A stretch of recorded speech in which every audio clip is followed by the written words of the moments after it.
പ്രിയപ്പെട്ടവരായാലും ശരി, ബി.ജെ.പിയുടെ സ്ലീപ്പർ സെല്ലുകളായി പാർട്ടിക്കകത്ത് പ്രവർത്തിക്കുന്ന ഒരാളെയും വെച്ച് പുലർത്തില്ല എന്ന വളരെ ശക്തമായ സന്ദേശമാണ് കോൺഗ്രസിൽ രാഹുൽ ഗാന്ധി നൽകിയിരിക്കുന്നത്. ബി.ജെ.പിയുടെ സ്ലീപ്പർ സെല്ലുകളായി പാർട്ടിക്കകത്ത് പ്രവർത്തിക്കുന്നവർക്ക് നേരെ ഇനി ഒരു ദാക്ഷിണ്യവും ഉണ്ടാകില്ല എന്ന വ്യക്തമായ നിലപാടാണ് കോൺഗ്രസ് നേതൃത്വം സ്വീകരിച്ചിരിക്കുന്നത്.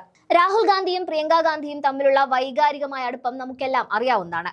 വളരെ ചെറുപ്പത്തിൽ തന്നെ തീവ്രവാദ ആക്രമണങ്ങളിലൂടെ അവർക്ക് അമ്മൂമ്മ ഇന്ദിരാഗാന്ധിയെയും അച്ഛൻ രാജീവ് ഗാന്ധിയെയും നഷ്ടപ്പെട്ടു.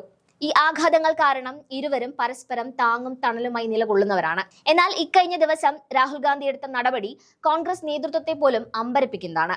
ബി.ജെ.പിയുടെ സ്ലീപ്പർ സെല്ലുകൾക്ക് അറിഞ്ഞോ അറിയാതെയോ പാല് കൊടുക്കുന്നതിൽ ഇനി ഏറ്റവും പ്രിയപ്പെട്ടവരാണെങ്കിൽ പോലും കണ്ണടക്കില്ല എന്ന സന്ദേശമാണ് അദ്ദേഹം പാർട്ടിയിലെ ഉന്നത നേതൃത്വത്തിന് നൽകിയിട്ടുള്ളത്. പ്രിയങ്ക ഗാന്ധിയുടെ നോമിനിയെ പോലും ബി.ജെ.പി സ്ലീപ്പർ സെല്ലായി തിരിച്ചറിഞ്ഞ നിമിഷം തന്നെ നടപടിയെടുത്ത് അവരെ പാർട്ടിയിൽ നിന്ന് പുറത്താക്കി. കഴിഞ്ഞ കുറച്ചു ദിവസങ്ങളായി സംഘപരിവാറിന്റെ ഏജന്റുകളായി നേതൃത്വത്തിൽ പ്രവർത്തിക്കുന്നവർക്കെതിരെ രാഹുൽ ഗാന്ധി ശക്തമായ നടപടികളാണ് സ്വീകരിക്കുന്നത്. കർണാടകയിൽ ബി.ജെ.പി പുറത്തുനിന്ന് കുത്തിരിപ്പുണ്ടാക്കാൻ ശ്രമിച്ചപ്പോൾ രാഹുൽ ഗാന്ധി ഇടപെട്ടു. ജാർഖണ്ഡിൽ ഓപ്പറേഷൻ താമര നടത്താൻ ശ്രമിച്ചപ്പോഴും രാഹുൽ ഗാന്ധി ഇടപെട്ടു. ശശി തരൂരിന്റെ കാര്യത്തിൽ അവഗണിക്കാനാണ് തീരുമാനിച്ചത്.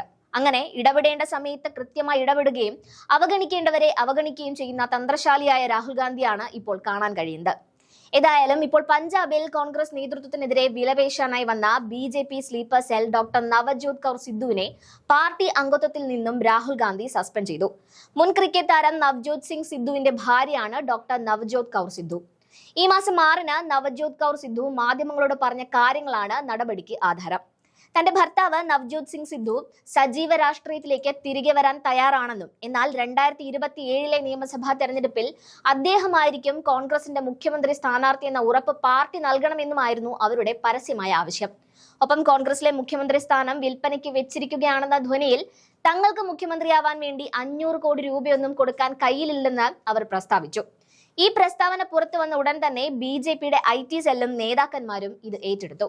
ബി.ജെ.പി നേതാവായ സുനിൽ ജാക്കർ അടക്കമുള്ളവർ ഈ ആരോപണങ്ങളെ ശരിവച്ചു. മുൻ കേന്ദ്രമന്ത്രിയായിരുന്ന ബലറാം ജാക്കറിന്റെ മകനായ സുനിൽ ജാക്കർ അധികാരം അന്വേഷിച്ച് കോൺഗ്രസ് വിട്ട് ബി.ജെ.പിയിലേക്ക് പോയ വ്യക്തിയാണ്. പാർട്ടിക്കകത്ത് സംസാരിക്കേണ്ട ഒരു വിഷയം മാധ്യമങ്ങളോട് പറഞ്ഞ് കോൺഗ്രസിനെ നാണം കെടുത്താൻ ശ്രമിച്ച നീക്കമായിട്ടാണ് കൗർ സിദ്ധുവിന്റെ പ്രവൃത്തിയെ നേതൃത്വം കാണുന്നത്. നവജ്യോത് സിംഗ് സിദ്ധുവും ഭാര്യ നവജ്യോത് കൗർ സിദ്ധുവും അധികാരമോഹികളുടെ പട്ടികയിൽ ഉൾപ്പെടുന്നവരാണെന്ന് അവരുടെ പശ്ചാത്തലം പരിശോധിക്കുമ്പോൾ മനസ്സിലാക്കാൻ സാധിക്കും. ഇരുവരും ബി.ജെ.പിയിൽ നിന്ന് തുടങ്ങി പിന്നീട് കോൺഗ്രസിലേക്ക് വന്നവരാണ്. സിദ്ധു 2004 മുതൽ 2014 വരെ ബി.ജെ.പി MP ആയിരുന്നു. 2017 അദ്ദേഹം കോൺഗ്രസിൽ ചേർന്നത്. നവജ്യോത് കൗർ സിദ്ധുവും ബി.ജെ.പി MLA ആയിരുന്നു. എവിടെ അധികാരം കിട്ടുമെന്നോ വലിയ സ്ഥാനങ്ങൾ ലഭിക്കുമെന്നോ തോന്നിയാൽ അവിടേക്ക് ചാടിപ്പോകാൻ മടിയില്ലാത്ത ചരിത്രമാണ് ഇവർക്കുള്ളത്. ബി.ജെ.പിയുടെ സ്ലീപ്പർ സെല്ലായി കോൺഗ്രസിനകത്ത് പ്രവർത്തിച്ച ശേഷം പാർട്ടിയെ തകർക്കുക എന്ന ലക്ഷ്യമാണ് ഇവർക്ക് പിന്നിലുണ്ടായിരുന്നത് എന്ന് വ്യക്തം. മുൻപ് പഞ്ചാബിൽ ക്യാപ്റ്റൻ അമരീന്ദർ സിംഗിനെ പോലുള്ള ശക്തനായ നേതാവിനെ സിദ്ധുവിന് വേണ്ടി കോൺഗ്രസ് മൂലക്കിരുത്തിയത് വലിയ തിരിച്ചടിയായിരുന്നു. സിദ്ധുവിന് വേണ്ടി കോൺഗ്രസ് അമരീന്ദർ സിംഗിനെ പുറത്താക്കിയതോടെ പാർട്ടിയും അധികാരത്തിൽ നിന്ന് പുറത്തുപോയി.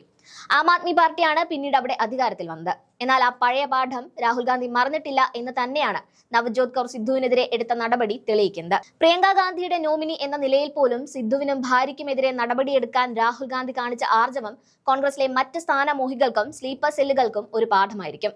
വ്യക്തിപരമായ നേട്ടങ്ങൾക്ക് വേണ്ടി പാർട്ടിക്കകത്ത് നിന്ന് പണിയെടുക്കുന്നവർക്കെതിരെ ശക്തമായ മുന്നറിയിപ്പാണ് ഈ നടപടി.